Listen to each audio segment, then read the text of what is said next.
അച്ഛനെ കണ്ട ശേഷം ആൾക്കാരെല്ലാം ചിലവരൊക്കെ അമർഷത്തോടു കൂടിയാണ് ചോദിച്ചത്. കയ്യിലിരിക്കുന്ന കുട്ടി ഉദരത്തിലുണ്ടെന്നുള്ള വിവരം ഞങ്ങൾക്ക് കിട്ടി. ദൈവപിതാവിന് എപ്പോഴും മഹത്വം ഉണ്ടായിരിക്കട്ടെ. ഈ തിരുസന്നിധിയിൽ വന്ന് പരിശുദ്ധ അമ്മയുടെയും ഈശോയുടെയും കൃപയാൽ ഇവിടെ വന്ന് ഉടമ്പടി എടുക്കുവാനും ഇവിടുത്തെ ഉടമ്പടിയെ അനുഭവിക്കുവാനും സാധിച്ചതിന് ഞാൻ പരിശുദ്ധ അമ്മയ്ക്കും തിരുക്കുമാരനും 1000 നന്ദി പറയുന്നു. എൻ്റെ പേര് ഡിനോ ചെറിയാൻ. ഇത് എൻ്റെ വൈഫ് ജിനു ജോസഫ്. ഞങ്ങളുടെ 2 കുട്ടികൾ. ഇവിടെ വന്ന് ആദ്യമേ പറയുമ്പോൾ ഇവിടെ വന്ന് ഉടമ്പടി എടുക്കുവാനുണ്ടായ സാഹചര്യം എന്ന് പറഞ്ഞു കഴിഞ്ഞാൽ, എൻ്റെ ഈ മൂത്ത മകൾക്ക് 2023 മെയ് മാസം H1N1 പനി പിടിച്ചു. അത് പക്ഷേ H1N1 ആണെന്ന് പോലും ഞങ്ങൾക്ക് അറിയില്ലായിരുന്നു. ഞങ്ങൾ 6 ദിവസത്തോളം വീട്ടിൽ പാരസെറ്റമോൾ കൊടുത്തു. എന്നിട്ടും പനി കുറയാത്തത് കണ്ടിട്ട് പേരൻസിൻ്റെ നിർബന്ധം കാരണം ആശുപത്രി കൊണ്ടുപോയി. അവിടെ കൊണ്ടു ചെന്നപ്പോഴത്തേക്കും ഡോക്ടർമാരെല്ലാം വെരിഫൈ ചെയ്തിട്ടും മരുന്ന് കൊടുത്തിട്ടും പനി കുറയുന്നില്ല. അവസാനം ഇവളുടെ സ്വാബ് ടെസ്റ്റ് ബാംഗ്ലൂരിലേക്ക് അയച്ചു. അവർക്ക് അന്നേരം ഇത് H1N1 ആണെന്ന് ബോധ്യമായി. ഇവക്ക് ഏകദേശം അന്നേരപ്പോഴത്തേക്ക് 9 ദിവസമായി. 9ാമത്തെ ദിവസം ഇവൾക്ക് മരുന്ന് കൊടുത്തിട്ടും ഇവൾ ഛർദ്ദിക്കുകയാണ്. കാരണം എന്ന് പറഞ്ഞു കഴിഞ്ഞാൽ കുട്ടി 9 ദിവസമായിട്ടും ഫുഡ് കഴിക്കുന്നതിൻ്റെ അളവ് വളരെ കുറഞ്ഞു വരികയാണ്. ഏകദേശം അന്നേരപ്പോഴത്തേക്കും വെള്ളം പോലും കുടിക്കുന്നില്ല. അതുകൊണ്ട് മരുന്ന് കൊടുക്കുമ്പോൾ ഇത് ഛർദ്ദിക്കുകയാണ്. അപ്പം ഡോക്ടർ പറഞ്ഞു ഒന്നുകൂടെ കുട്ടിയെ ഭക്ഷണം കഴിപ്പിക്കാൻ ശ്രമിക്കണമെന്ന് പറയുന്നു. അപ്പോൾ അതിനിടയ്ക്കെല്ലാം എൻ്റെ വൈഫിന് ഉടമ്പടിയെപ്പറ്റി അറിയാം. വൈഫിൻ്റെ അമ്മ നേരത്തെ ഇവിടെ വന്ന് ഉടമ്പടി എടുത്തിട്ടുണ്ട്. ഒത്തിരി അനുഗ്രഹങ്ങൾ ഉണ്ടായിട്ടുണ്ട്. പക്ഷേ എനിക്ക് ഉടമ്പടിയെപ്പറ്റി അറിയില്ല. ഇവിടെ മാതാവ് പ്രത്യക്ഷപ്പെട്ട കാര്യവും അറിയില്ലായിരുന്നു. അപ്പോൾ വൈഫ് ഇതെല്ലാം പെട്ടെന്ന് എന്നോട് കരഞ്ഞുകൊണ്ട് തന്നെ പറഞ്ഞു. ആദ്യമേയൊക്കെ എൻ്റെ റെസ്പോൺസ് എന്ന് പറഞ്ഞു കഴിഞ്ഞാൽ, വേറെ പള്ളികളിൽ, നമ്മുടെ അടുത്തുള്ള പള്ളികളിലെല്ലാം, ഞങ്ങൾ കോട്ടയംകാരാണ്, അപ്പോൾ അവിടെയെല്ലാം മാതാവ് ഉണ്ടല്ലോ, എന്തിനിവിടെ വന്ന് ഉടമ്പടി എടുക്കണമെന്ന് ചോദിച്ചു. അപ്പോൾ ഉടമ്പടിയെപ്പറ്റി ചെറിയ രീതിയിലൊക്കെ എനിക്ക് എക്സ്പ്ലെയിൻ ചെയ്തു. അന്നേരം കുട്ടി വീണ്ടും മരുന്ന് ഛർദ്ദിക്കുന്നത് കണ്ടതുകൊണ്ട് എനിക്ക് അവസാനം ഭയങ്കര സങ്കടമുണ്ടായി. ഈശോയെ, ഞാൻ പണ്ട് മുതലേ ഈശോയുമായിട്ട് പ്രാർത്ഥിക്കുന്നതാണ്. ഞാൻ ജപമാലയും ചൊല്ലാറുള്ള വ്യക്തിയായിരുന്നു. അപ്പം മനസ്സിലേക്ക് ഉടമ്പടി എടുക്കാൻ ഒരു ബോധ്യം വന്നു. ഞാൻ വൈഫിനോട് ഉടമ്പടി എടുക്കാമെന്ന് പറഞ്ഞു. ആ മൊമെൻറ്റിൽ തന്നെ ഡോക്ടർ പറഞ്ഞു, ഇത് ചിലപ്പം വേറെ കമ്പനിയുടെ മരുന്ന് കൊടുത്താൽ ഈ പനി ചിലപ്പോൾ കുറയായിരിക്കും, കുട്ടിക്ക് അലർജി ആയിരിക്കും എന്ന് പറഞ്ഞു. അപ്പോൾ വേറൊരു കമ്പനിയുടെ മരുന്ന് ഞങ്ങൾ വാങ്ങി. ആ നേരത്ത് തന്നെ എൻ്റെ വൈഫിൻ്റെ അനിയൻ വന്ന് ഇവൾക്ക് കരിക്കും വെള്ളം കൊടുത്തപ്പോൾ ഇവൾ 2 ഗ്ലാസോളം കഴിച്ചു വളരെ സ്പീഡിൽ. അപ്പോൾ മരുന്ന് കൊടുത്തു. അന്ന് വൈകുന്നേരം തന്നെ ഇവൾക്ക് പനി വിട്ടുമാറി. അത്രയും ദിവസം വയറ്റിൽ നിന്ന് പോകാതെ ഭക്ഷണം കഴിക്കാത്ത കുട്ടി അന്ന് രാത്രിയിൽ വയറ്റിൽ നിന്ന് പോയി ഭക്ഷണം കഴിച്ചു. അത് ഡോക്ടറിനെ അറിയിച്ചപ്പോൾ ഡോക്ടർ പറഞ്ഞു, ഇപ്പോൾ പനി നോക്കുമ്പോൾ പനിയില്ല, കുട്ടി ഉഷാറായി, ഇത്രയും ദിവസം ആശുപത്രിയിൽ കിടന്നതല്ലേ, കുട്ടി ആകെ പേടിച്ചിട്ടുണ്ട്, അതുകൊണ്ട് നിങ്ങൾ ഡിസ്ചാർജ് ചെയ്ത് പൊക്കോളാൻ പറഞ്ഞു. അപ്പോൾ ആ ഒരു അനുഭവം വന്നപ്പോഴത്തേക്കും ഞാൻ വീട്ടിലോട്ട് പോകുന്ന വഴിക്കല്ല ഈ ഉടമ്പടി എന്താണെന്നുള്ളൊരു ചിന്തയായിരുന്നു. അപ്പം ഞാൻ വൈഫിനോട് പറഞ്ഞപ്പോൾ വൈഫിന് പിറ്റേ ആഴ്ച തന്നെ വന്ന് ഉടമ്പടി എടുക്കണമെന്ന് പറഞ്ഞു. അങ്ങനെ ജൂൺ മാസം 3-ാം തീയതി വൈഫ് തന്നെ വന്ന് ഉടമ്പടി എടുത്തു. അങ്ങനെ ഉടമ്പടി എടുത്ത ശേഷം നമ്മൾ ആദ്യമേ നിയോഗം വെച്ചതെന്ന് പറഞ്ഞു കഴിഞ്ഞാൽ, ഈ മൂത്ത കൊച്ചിന് അന്ന് 3 വയസ്സ് പ്രായമായിരുന്നു. അപ്പോൾ ഞങ്ങൾ എറണാകുളത്താണ് വർക്ക് ചെയ്യുന്നത്. അപ്പം ഇവിടെ നോക്കുവാൻ ആരെയും കിട്ടുന്നില്ല. ഞങ്ങളുടെ മാതാപിതാക്കന്മാർക്ക് അങ്ങോട്ട് വരുവാനുള്ള ഒരു സാഹചര്യമല്ല. പലർക്കും ആരോഗ്യ പ്രശ്നങ്ങളുണ്ട്. അതുകൊണ്ട് വൈഫിൻ്റെ വീട്ടിൽ കുട്ടിയെ നിർത്തിയിട്ടാണ് ഞങ്ങൾ പോയത്. അവിടുന്ന് അവളെ അംഗൻവാടിയിൽ വിടാൻ ഭയങ്കര ബുദ്ധിമുട്ടായിരുന്നു. അവളെ വിടുമ്പോഴെല്ലാം അവൾ കരച്ചിലും ബഹളമായിരുന്നു. ഞങ്ങൾ വഴക്കുകളൊക്കെ പറഞ്ഞു നോക്കി, പക്ഷേ ഒന്നും നടക്കുന്നില്ല. അത് ആദ്യത്തെ നിയോഗമായിട്ട് വെച്ചു. അതുപോലെ തന്നെ വൈഫിനും എനിക്കും ജോലിയിൽ സ്ഥാനക്കയറ്റോ അല്ലെങ്കിൽ പുതിയ ജോലിയോ ലഭിക്കണമെന്ന് വെച്ചു. പരിശുദ്ധാത്മാവിൻ്റെ കൃപാവരത്താൽ ഞങ്ങളെ നിറയ്ക്കണമേ എന്ന ആദ്യത്തെ നിയോഗവും വെച്ചു.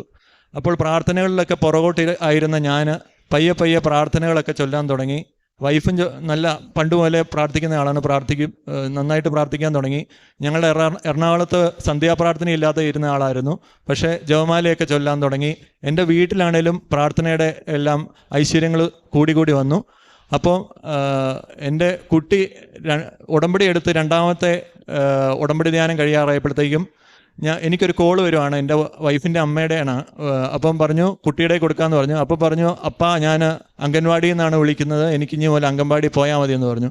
അങ്ങനെ ആദ്യത്തെ നിയോഗം ഇങ്ങനെ സാധിച്ചപ്പോഴത്തേക്ക് എനിക്ക് വിശ്വാസം കൂടി. അതിനിടയ്ക്ക് ഞങ്ങൾ ജപമാല റാലിക്ക് വന്നപ്പം വൈഫിൻ്റെ കാലിന് ചെറിയ പരിക്കുണ്ടായിരുന്നു. അത് വെച്ചുകൊണ്ടാണ് വൈഫ് ജപമാല റാലിയിൽ 12 കിലോമീറ്ററോളം നടന്നത്.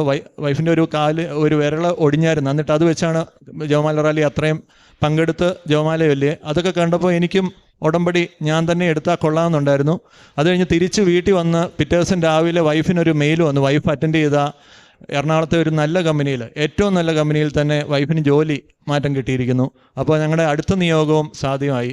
അത് കണ്ടു കഴിഞ്ഞപ്പോഴത്തേക്കും എനിക്ക് വീണ്ടും എനിക്ക് പശ്ചാത്താപം, ഞാൻ ഈ ഉടമ്പടി ഞാൻ എടുക്കാമായിരുന്നുള്ള രീതി. അപ്പോൾ വീട്ടിൽ നിന്ന് എൻ്റെ അമ്മയും എൻ്റെ വൈഫിൻ്റെ അമ്മയും എന്നോട് പറയുന്നുണ്ട്, ഡിനോ എടുക്കുമായിരുന്നു, ഇച്ചിരി നന്നായിട്ട് ചെയ്യാമായിരുന്നു. കാരണം ഉപവാസമൊക്കെ എടുക്കുമ്പോൾ ജിനുവിന് തലവേദനയും ആരോഗ്യ പ്രശ്നങ്ങളും ഉണ്ട്, ഡിനോയ്ക്ക് എടുക്കാമായിരുന്നു. അപ്പോൾ എൻ്റെ മനസ്സിൽ ഇതെല്ലാം കിടപ്പുണ്ട്.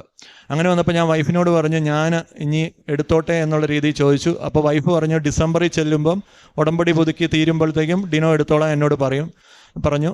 അങ്ങനെ ഇരിക്കെ എൻ്റെ പപ്പായ്ക്ക് ശ്വാസമുട്ടലിൻ്റെ അസുഖം ഉണ്ടായിരുന്നു. അതിന് കുറവുണ്ടായിരുന്നു. അപ്പോൾ പക്ഷേ പപ്പ പള്ളിയിൽ പോകുമ്പോൾ, ഞായറാഴ്ച പള്ളിയിൽ പോകുമ്പോൾ, ഞങ്ങളുടെ കോട്ടയംകാരായതുകൊണ്ട് കയറ്റവും ഇറക്കമുള്ള സ്ഥലങ്ങളാണ്. കയറ്റം കയറുമ്പോൾ ഭയങ്കര ശ്വാസമുട്ടൽ വരുന്നു എന്ന് ഇവിടെ വീട്ടിൽ നിന്ന് വിളിച്ചു പറഞ്ഞു. അങ്ങനെ ഞങ്ങൾ ഡിസംബറിൽ ചെന്നപ്പോൾ ടെസ്റ്റ് ചെയ്തപ്പോൾ പപ്പായ്ക്ക് ഹാർട്ടിന് ബ്ലോക്ക് ഉണ്ട്. അപ്പോൾ ആദ്യമേ ഞാൻ ഓർത്തു ഈ ഉടമ്പടിയിലായിരുന്നിട്ട് കൂടി, വൈഫ് ഉടമ്പടിയിലായിരുന്നിട്ട് കൂടി ഇങ്ങനെ വന്ന് എന്തുകൊണ്ടെന്ന് ആലോചിച്ചു. അപ്പോഴാണ് ഞാൻ ചിന്തിച്ച്, എന്നോട് എല്ലാവരും ഉടമ്പടി എടുക്കാൻ പറയുമായിരുന്നല്ലോ. അപ്പം എനിക്കും മനസ്സിലിങ്ങനെ തോന്നുന്നുണ്ട്, എന്തുകൊണ്ട് എനിക്ക് എടുക്കാൻ മേലായിരുന്നു. പക്ഷേ അതുകൊണ്ടല്ലേ, എടുക്കാം എന്നുള്ളൊരു ചിന്ത വന്നപ്പോഴല്ലേ ഇത് ആക്ച്വലി ഞങ്ങൾ ആശുപത്രിയിൽ പോയി ടെസ്റ്റ് ചെയ്തുകൊണ്ട് പപ്പായ്ക്ക് ഹാർട്ട് അറ്റാക്കിലേക്ക് ഇത് പോയില്ല. അത് നേരത്തെ തന്നെ കണ്ടുപിടിച്ചുകൊണ്ട് ആൻജിയോപ്ലാസ്റ്റിയിൽ ആ ബ്ലോക്ക് എല്ലാം മാറ്റാൻ പറ്റി. അത് കഴിഞ്ഞ് ഞാൻ പിറ്റേ ആഴ്ച തന്നെ വന്ന് ഇവിടെ ജനുവരി അവസാനം വന്ന് ഇവിടെ ഉടമ്പടി എടുക്കാൻ തീരുമാനമെടുത്ത് വന്നു. ഉടമ്പടി എടുത്ത് നന്നായിട്ട് എല്ലാ കാര്യങ്ങളും, അതായത് വചനം വായിക്കുവാനും അതുപോലെ തന്നെ കാരുണ്യപ്രവർത്തികളും പ്രേക്ഷിത പ്രവർത്തനവും എല്ലാം ചെയ്യുവാനും ഒക്കെ നന്നായിട്ട് ചെയ്യാൻ ശ്രമിച്ചു. അവിടെ അന്നേരപ്പോൾ എറണാകുളത്ത് ചെന്നപ്പോൾ പറ്റിയ പ്രശ്നമെന്ന് പറഞ്ഞു കഴിഞ്ഞാൽ, ഞങ്ങൾ സീറോ മലബാർ സഭയാണ്. അപ്പോൾ അവിടെ കുർബാനയുടെ കാര്യങ്ങളിലൊക്കെ പ്രശ്നങ്ങളുണ്ടായിരുന്നു. അപ്പോൾ ഞാനത് ഉടമ്പടിയിലെ നിയോഗമായിട്ട് പിറ്റേന്ന് വന്ന് പുതുക്കാൻ വന്നപ്പം 3 മാസം കഴിഞ്ഞപ്പോൾ വന്ന് വെച്ചു. അതുപോലെ തന്നെ എൻ്റെ മെയിൻ ഉടമ്പടിയിൽ പരിശുദ്ധാത്മാവിനാൽ എന്നെയും കുടുംബാംഗങ്ങളെ നിറയ്ക്കണമെന്ന് ആദ്യത്തെ നിയോഗം വെച്ചു. അപ്പം പപ്പ ഹാർട്ടിൻ്റെ ബ്ലോക്ക് കഴിഞ്ഞ് എല്ലാം തിരിച്ചു വന്നപ്പം പപ്പായ്ക്ക് പള്ളിയിൽ പോകാൻ പറ്റുന്നില്ല. പപ്പായ്ക്ക് പള്ളിയിൽ പോകാനുള്ള താല്പര്യങ്ങളൊക്കെ കുറയുന്നുണ്ടായിരുന്നു. അപ്പോൾ ഞാനിങ്ങനെ അമ്മയോട് പ്രാർത്ഥിച്ചു, അമ്മേ, ഞാൻ പരിശുദ്ധാത്മാവിനാൽ നിറയ്ക്കണമേ എന്ന് എല്ലാ കുടുംബാംഗങ്ങളെയും കാര്യമാണ് എഴുതിയത്. അപ്പോൾ എൻ്റെ പപ്പായ്ക്ക് പള്ളിയിൽ പോകാനുള്ള ഒരു കൃപ കൊടുക്കണമെന്ന് പ്രാർത്ഥിച്ചു.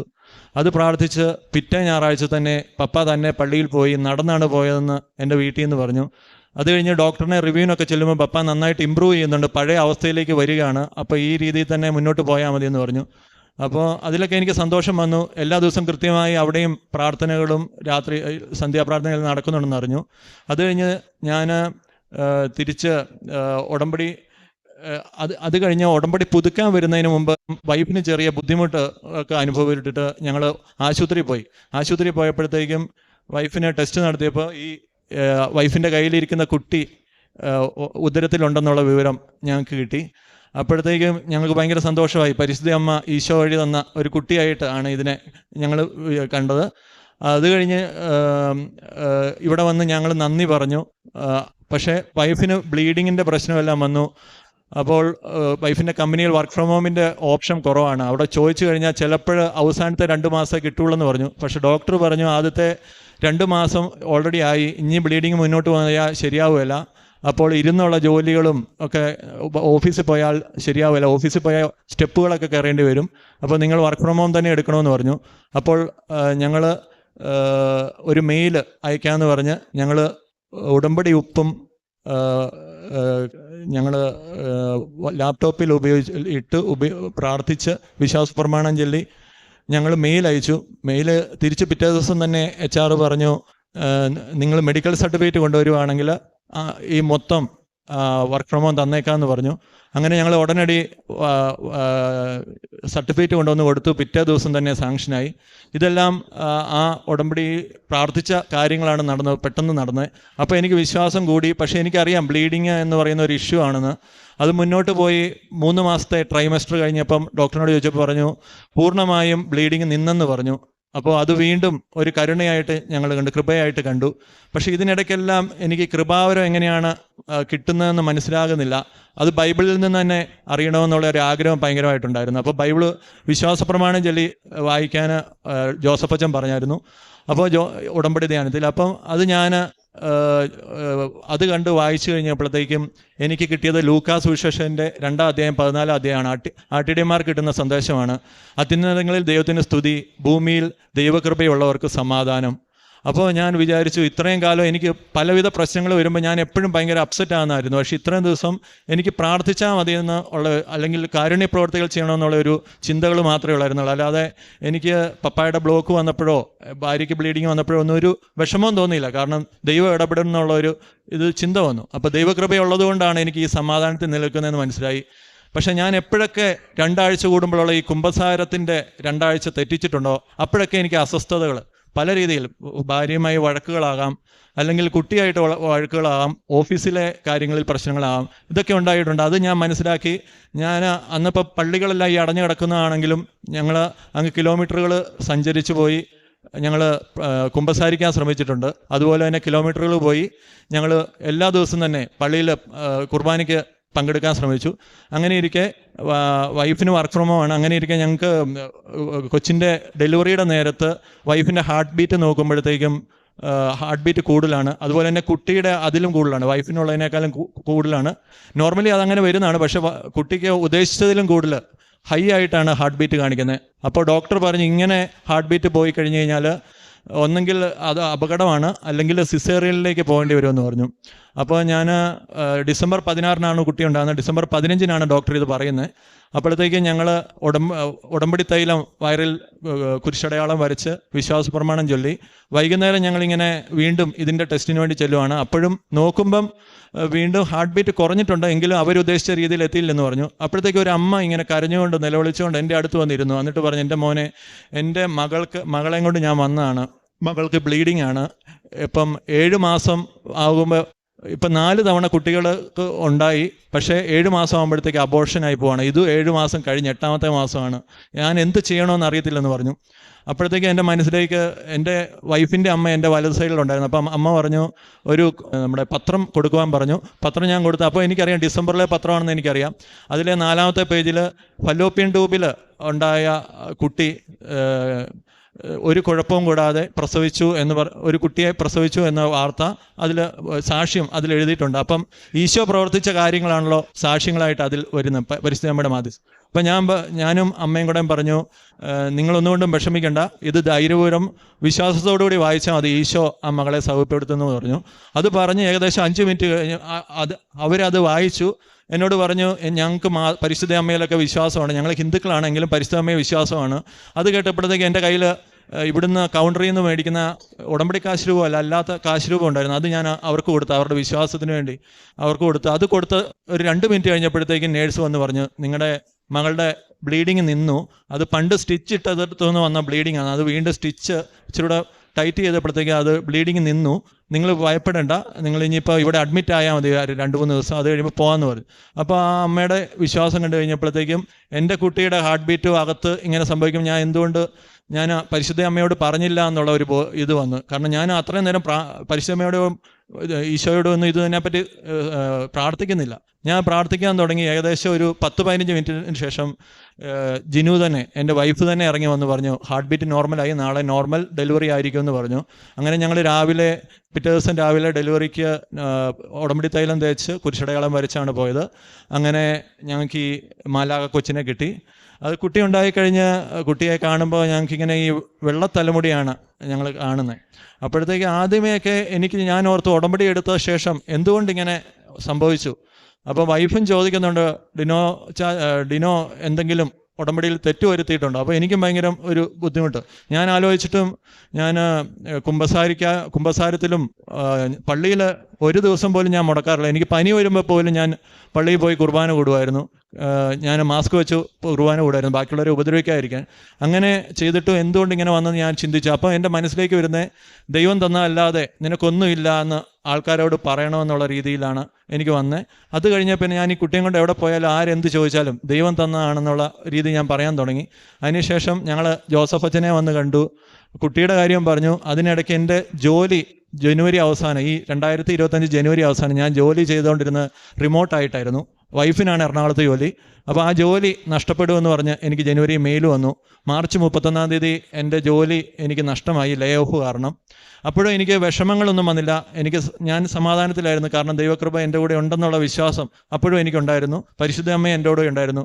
വചനങ്ങൾ വഴി പലപ്പോഴും ഞങ്ങളെ ശക്തിപ്പെടുത്തിയായിരുന്നു. അപ്പം ഈ കുട്ടിയുടെ കാര്യത്തിനും എൻ്റെ ജോലിയുടെ കാര്യത്തിനും വേണ്ടി ഞാൻ ജോസഫ് അച്ഛനെ വന്ന് ഞങ്ങളെല്ലാവരും കൂടെ വന്ന് മെയ് മാസം വന്ന് കണ്ടു. അപ്പോൾ അച്ഛൻ പറഞ്ഞു, നിങ്ങൾ ഭയപ്പെടേണ്ട, നിങ്ങൾക്കൊന്നും വരില്ല, ഉടമ്പടി കൃത്യമായല്ലേ പോകുന്നതെന്ന് ചോദിച്ചു. അതേന്ന് പറഞ്ഞു.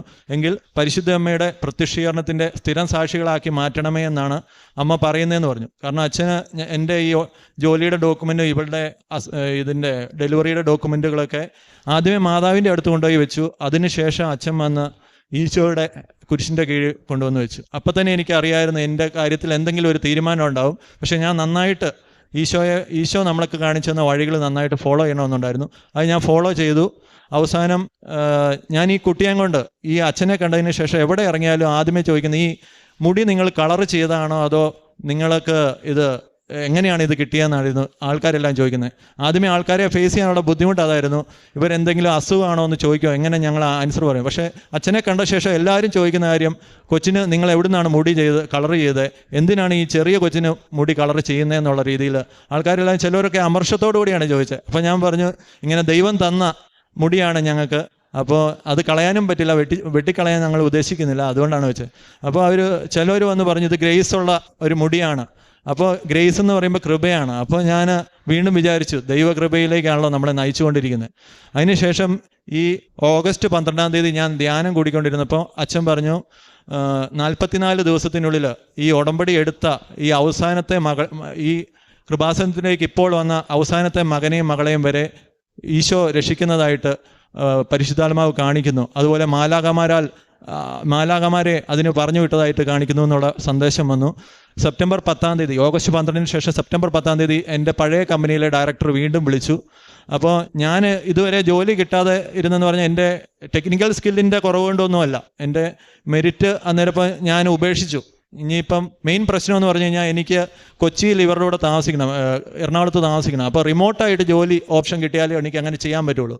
അല്ലെങ്കിൽ 5 ദിവസവും അല്ലെങ്കിൽ 4 ദിവസവും അവിടെ ബാംഗ്ലൂർ പോയി ജോലി ചെയ്യേണ്ട ഓപ്ഷനുകളാണ് കിട്ടുന്നത് ഇൻ്റർവ്യൂ അറ്റൻഡ് ചെയ്യുമ്പോഴൊക്കെ. അപ്പോൾ അതെല്ലാം എന്നെ റിജക്റ്റ് ചെയ്യുവാണ്. അപ്പോൾ ഞാൻ ഇതിനു വേണ്ടി റിമോട്ടിന് വേണ്ടിയാണ് ഞാൻ സ്പെസിഫിക് ആയിട്ട് ഉടമ്പടി പുതുക്കുമ്പോൾ എല്ലാം വെച്ചതാണ്. അപ്പോഴത്തേക്ക് എന്നെ ഡയറക്ടർ എന്നെ വിളിച്ചു. ഈ 44 ദിവസത്തെ കാര്യം അച്ഛൻ പറഞ്ഞ ശേഷം ഡയറക്ടർ പറഞ്ഞു, പഴയ ജോലിയുടെ ഓപ്ഷൻ വീണ്ടും വന്നിട്ടുണ്ട്, അപ്പോൾ ഡിനോയ്ക്ക് താല്പര്യമുണ്ടോ എന്ന് ചോദിച്ചു. ഞാൻ പറഞ്ഞു, അപ്പോൾ ഈ ജോലിയിൽ കയറിയാൽ എൻ്റെ ടീം ഏകദേശം മൊത്തമായിട്ട് തന്നെ ടീം മുഴുവൻ ലേ ഓഫായി. ഞാനും വേറൊരാളും കൂടെ ഇതെല്ലാം ചെയ്യേണ്ടി വരും. അതൊന്നാമത്തെ കാര്യം. അപ്പോൾ ഞാൻ അദ്ദേഹത്തോട് പറഞ്ഞു, എൻ്റെ പഴയ പൊസിഷനിൽ വർക്ക് ചെയ്താൽ നടക്കുമല്ലോ എന്ന് പറഞ്ഞു. അപ്പോൾ അദ്ദേഹം പറഞ്ഞു, ഞാൻ പിന്നീട് വിളിക്കാമെന്ന് പറഞ്ഞു വെച്ചു. ഞാൻ പരിശുദ്ധ അമ്മയോട് അന്നത്തെ ഉടമ്പടി പ്രാർത്ഥനയിൽ പ്രാർത്ഥിച്ചു. അതുപോലെ തന്നെ ധ്യാനം കൂടുമ്പോഴെല്ലാം ഇത് നിയോഗമായിട്ട് വെച്ചു. എനിക്ക് ഒരു ജോലിയിൽ മുകളിലേക്കുള്ള ഒരു പൊസിഷനിലേക്ക് പോയിട്ട് എനിക്ക് ആ പൊസിഷൻ എനിക്ക് തരണമെന്ന് പറഞ്ഞു. അപ്പോൾ എന്നെ പിറ്റേ ഉടമ്പടി ധ്യാനം കഴിഞ്ഞിട്ട് ആ ദിവസം ഉച്ച കഴിഞ്ഞപ്പം എന്നെ എൻ്റെ ഡയറക്ടർ വിളിച്ചിട്ട് പറഞ്ഞു, ഡിനോയ്ക്ക് മുകളിലേക്ക് സീനിയർ ഓപ്ഷനിൽ നിന്ന് പ്രിൻസിപ്പൽ ഓപ്ഷനായിട്ട് മാറ്റിയിട്ടുണ്ട്, അതുപോലെ തന്നെ ശമ്പളത്തിലും നിനക്ക് കയറ്റം തന്നിട്ടുണ്ട്, അപ്പോൾ നീ ഇവിടെ ജോയിൻ ചെയ്യുന്നു എന്നുള്ള ഒരു പ്രൊസീജിയറിന് വേണ്ടി തന്നെ മാത്രമായിട്ട് ഞാൻ ഇൻ്റർവ്യൂ വെക്കാമെന്ന് പറഞ്ഞ് അന്ന് പിറ്റേ ദിവസം തന്നെ ഇൻ്റർവ്യൂ വെച്ചു. 3-ാം ദിവസം എനിക്ക് ഓഫർ ലെറ്റർ എൻ്റെ കയ്യിലേക്ക് വന്നു. അതിനുശേഷം കോൺട്രാക്റ്റ് ഒപ്പിടാൻ പറഞ്ഞ ദിവസം എന്ന് പറഞ്ഞു കഴിഞ്ഞാൽ സെപ്റ്റംബർ 25 സെപ്റ്റംബർ 25 എന്ന് പറയുന്നത് അച്ഛൻ പറഞ്ഞ് ഈ 44 ദിവസം കംപ്ലീറ്റ് ചെയ്യുന്ന ഒരു ദിവസമായിരുന്നു. അപ്പോൾ എനിക്ക് വിശ്വാസമായി, ഇത് അമ്മ തന്നെ ഈശോയോട് പറഞ്ഞ് തന്നതാണ്. അപ്പോൾ ഞാൻ അന്ന് രാത്രി ബൈബിൾ വായിച്ചപ്പോൾ വചനം എനിക്ക് കിട്ടിയത് യോഹന്നാൻ 13:7 അതായത് ഇപ്പോൾ ഞാൻ എന്ത് ചെയ്യുന്നെന്ന് നീ അറിയുന്നില്ല, പിന്നീട് നീ മനസ്സിലാക്കും എന്നുള്ള വചനമായിരുന്നു. അപ്പോൾ എൻ്റെ മനസ്സിലുള്ള സംശയം എന്ന് പറഞ്ഞു കഴിഞ്ഞാൽ, എന്തുകൊണ്ട് എന്നെ ഇങ്ങനെ 6 മാസത്തോളം ഇങ്ങനെ റിമോട്ടായിട്ട് കഷ്ടപ്പെടുത്തി, എന്നിട്ട് പഴയ കമ്പനിയിൽ തന്നെ ഉയർന്ന സ്ഥാനത്തിൽ തന്നു, അതുകൊണ്ട് ഈശോ എന്താണ് ഉദ്ദേശിക്കുന്നത് എന്നുള്ള രീതിയിലാണ് ഞാൻ ഒരു സംശയം പോലെയാണ് ചോദിച്ചത്. പക്ഷെ ഈശോ അന്നേരം പറഞ്ഞിരിക്കുന്ന ഈ വചനത്തിൽ നിന്ന് മനസ്സിലായെന്ന് പറഞ്ഞാൽ, എനിക്ക് വീണ്ടും ഇവിടെ വന്ന് ഈ കുടുംബവും ആയിട്ട് വന്ന് സാക്ഷ്യം പറയാനുള്ള കൃപ ഈശോ തരുമെന്നുള്ള ഒരു ഉറപ്പാണ് ലഭിച്ചിരിക്കുന്നതെന്ന് ഞാൻ വിചാരിക്കുന്നു. ഇവിടെ വന്ന് സാക്ഷ്യം പറയാൻ ഞങ്ങളെ 4 പേരെയും അനുവദിച്ചതിന് ഒരിക്കൽ കൂടി ഈശോയ്ക്കും പരിശുദ്ധ അമ്മയ്ക്കും നന്ദി പറയുന്നു.